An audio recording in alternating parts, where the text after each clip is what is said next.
Magandang hapon!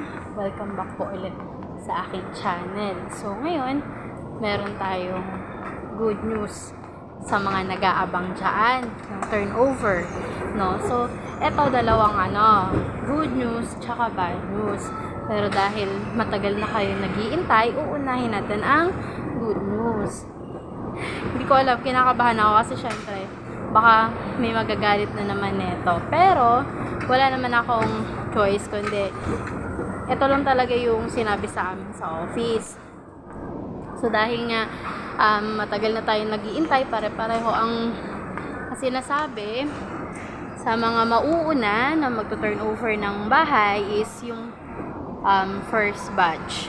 Hindi yung first batch kung sino yung nauna na mga nag-NOA noon ha. Ang sabi is first batch po na nakabitan yung bahay nila ng solar. So, first batch. Halimbawa, hindi ko alam kung ano yung mga block, kasi last na punta ko, marami na po nakabitan ng solar. So, kung sino po yung mga bahay na yon na nakabitan, yun na po yung ito turnover. At magsisimula po ang turnover nitong baka third week or end of February. So, hindi ako sure kung ano ang pinaka-exact na date. Pero nitong Feb 3rd to end of the week, no? So, antay-antay natin. Abangan natin kung sino kasi bunutan.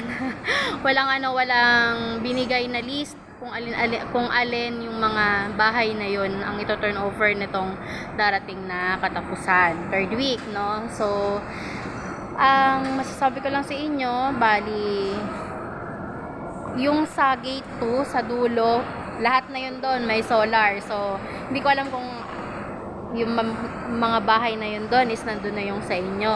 Tapos yung dito banda sa main gate ha, yung yung dito sa gilid, meron na din. Pero hindi ho lahat. Yung bandang gitna, hindi pa ho tapos. Tapos yung dulo, sa kabilang dulo, doon sa pinakadulo talaga, meron na din po siguro mga nung huli kong punta, mga nasa 15 na yun na bahay.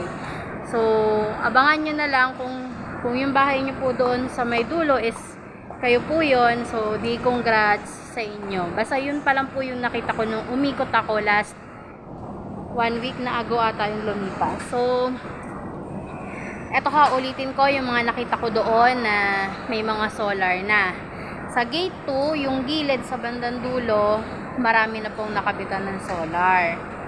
Tapos yung sa main gate, yung sa gilid, meron na din po. Pero, konti pa lang. Tapos yung sa kabilang dulo, yung pinakadulo yung lagi nyo nakikita sa video ko, marami na po yun doon. I think, siguro mga 15 or 12 na bahay na po yung meron doon. So, alam nyo na po.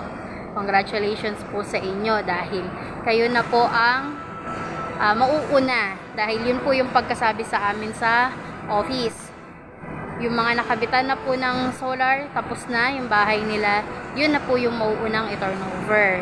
So, ang bad news, yung mga hindi pa po nakakabitan ng solar, wala po pong turnover. So, kung nagbabayad na po kayo kay Pag-ibig, sad to say, talagang mag-iintay po kayo na ma-turnover o makabitan po ng solar po yung bahay ninyo. Kasi wala po pang sinasabi kung hanggang kailan yun. Kasi yun lang po yung pagkasabi sa amin. Yung mga nakabitan na, tapos na ng solar na, ibibigay na po yun. Ito turnover na yun sa inyo. Yung mga wala pa, kalmahan nyo lang po ha. I-reserve nyo yung i-reserve nyo yung puso nyo sa darating na February 14 dahil yun na lang po talaga muna yung magpapatibok sa puso. Wala pa talaga. Wala din kaming magawa ng mga ahente dahil kahit kami din nag-iintay din. Even ako, nag-iintay din ako kasi syempre commission time, diba? So wala talaga. So kaya kung kayo naiinip na, habaan nyo pa po ng konti yung pasensya nyo. So, ayun lang yung mabibigay ko sa inyo na update as of now dahil yun lang din naman po yung nakuha ko.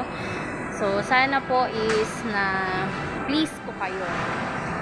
Sa mga susunod, pag ano ulit ako ng oras, iikutin ko ulit yun kung alin na po doon. Baka sakali may mga tag na, yung mga black and lot na talaga. So, ma-update ko na po kayo. Ano? So, sana po, please like and share po sa aking YouTube channel para po updated kayo sa mga susunod kong upload. Yun lamang po. Maraming salamat!